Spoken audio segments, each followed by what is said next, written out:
So next on my ancient DNA match journey, Mesolithic 2, ancient Italian farmer. R16 is the identifier. Marche or Marche region is central Italy, 0.09%.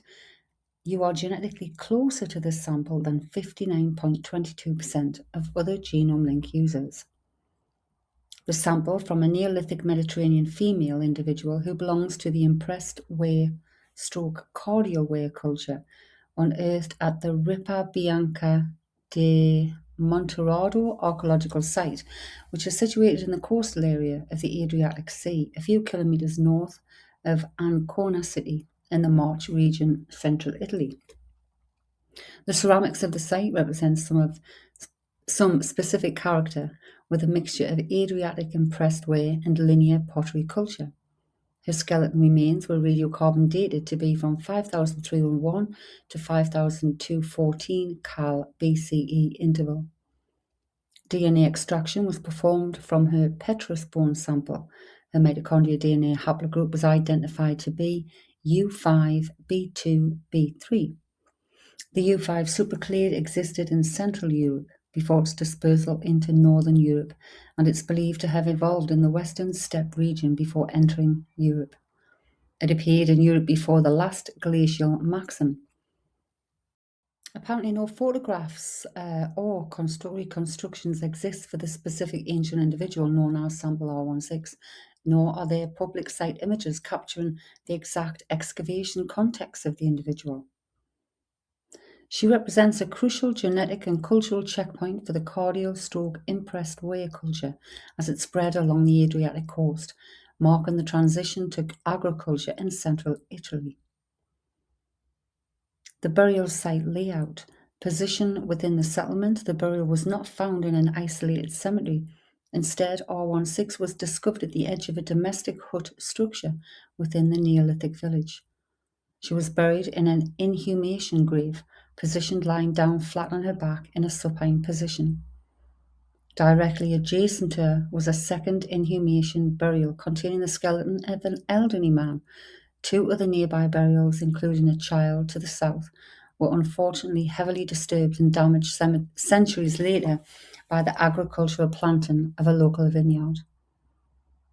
Factually, R16 was buried without grave goods directly placed in her immediate earthen cut. However, the broader structural layout around her yielded an abundance of cultural artifacts, including rare female clay figurines, bone tools, high-quality impressed ware ceramics, and volcanic obsidian imported from the island of Lipari. The petrous bone, part of the skull base, and teeth were sufficiently intact to yield high coverage, authentic indigenous ancient DNA. Because the remains lay in shallow earth pits near an active prehistoric settlement and a highly cultivated modern coastal ridge, the bones suffered typical environmental weathering and fragmentation over 7,000 years. However, they escaped the total agricultural destruction that ruined the child's burial nearby. Despite thousands of years in damp, clay-rich soil, typical of the Adriatic coast, the inner structural layers of the dense skeletal elements effectively protected her genetic material from severe modern bacterial contamination. This allowed geneticists to successfully map her entire genome. The broader environmental and archaeological context of the site gives a vibrant picture of what sample R16's world looked like during the early Neolithic period. The valley access. The site is located in the Ancona province of the Marche region. It sits explicitly on the left bank of the Cesano River. It acts as a perfect geographic link, situated 10 kilometres inland from the Adriatic Sea and 2 kilometres north of the modern town of Monterrado. This river valley provided a natural transit highway connecting the rich marine resources of the coast with the fertile hinterland valleys of central Italy. During R16's lifetime, the landscape was a mosaic of dense alluvial oak forests, fertile river sediments, perfect for early agriculture, and open wetlands near the river's edge. The site's structural context, an open village rather than a cave or rock shelter, It's classified as an open site, a sub-aerial village. Excavations originally conducted between 1962 and 64 revealed a complex, irregularly shaped basement or semi-subterranean structure. The village floor was carved directly into the soft river sediments, featuring several interconnected cavities and pits of varying sizes. Carved into the southwest wall of these subterranean spaces was a deep niche. The surrounding soil was heavily saturated with ancient charcoal, and the clay walls and vault showed distinct signs of having been baked and hardened by intense fire, proving it was domestically used, a kiln or cooking oven. R16 and the other individuals were buried right at the outer edge of this bustling, warm domestic hub. R16 did not live in an isolated village. She belonged to a highly connected network of early Neolithic Mediterranean communities. The surrounding soil was packed with pottery fragments decorated using the edges of cardium shells, showing deep cultural links with maritime communities moving along the Adriatic and Tyrrhenian coastlines. The Ripa Bianca figurines, the site is highly famous for yielding schematized clay female figurines made from purified, underbaked clay. These naked female figurines reflect early Neolithic spiritual art or fertility tokens. Despite being a small formal settlement, the community traded actively.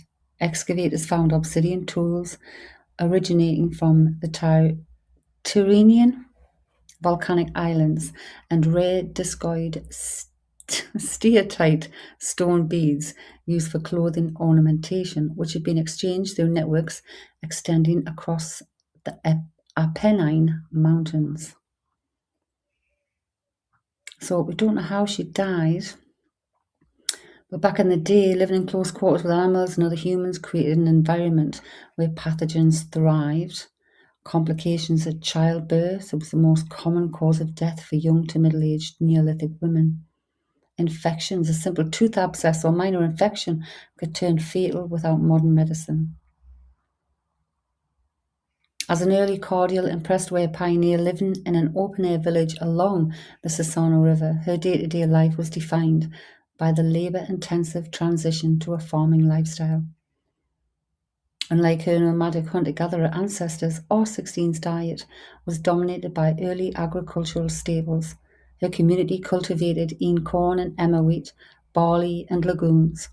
This carbohydrate-heavy diet was supplemented by domestic animal protein, primarily sheep and goats, alongside some cattle and pigs, and local foraging for wild fruits and acorns.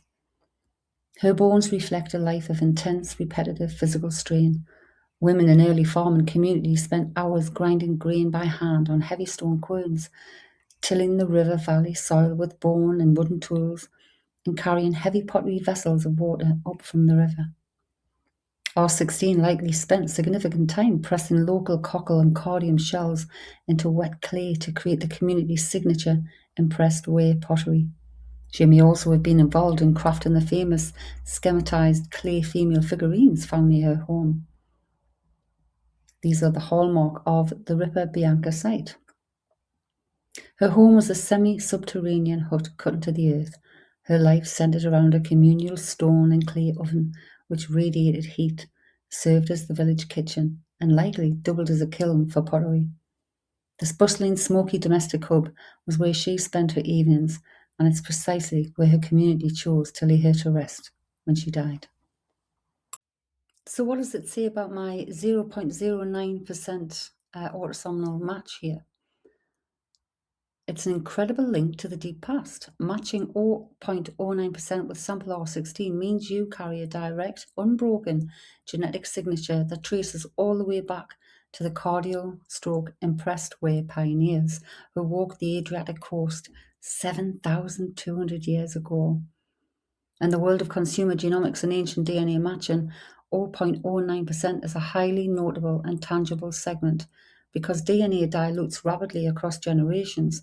Finding a specific match with a single individual from the early Neolithic period is remarkable.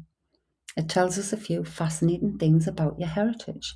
You carry specific segments of DNA that have survived entirely intact through thousands of generations, evading the natural shuffling or recombination of genetics over time.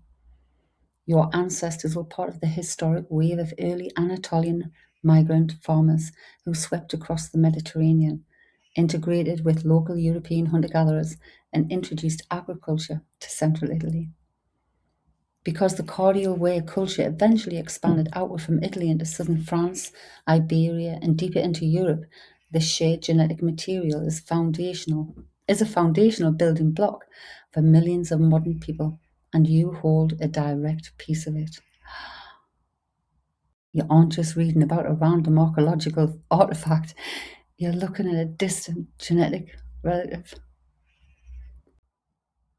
And next on my ancient DNA matches, Mesolithic 2 still, Neolithic baby girl from Turkey, identifier CBT018, Korum Province, Central Turkey. I match 0.08%, genetically closer to the sample than 56.16% of other genome link users. Oh, a baby.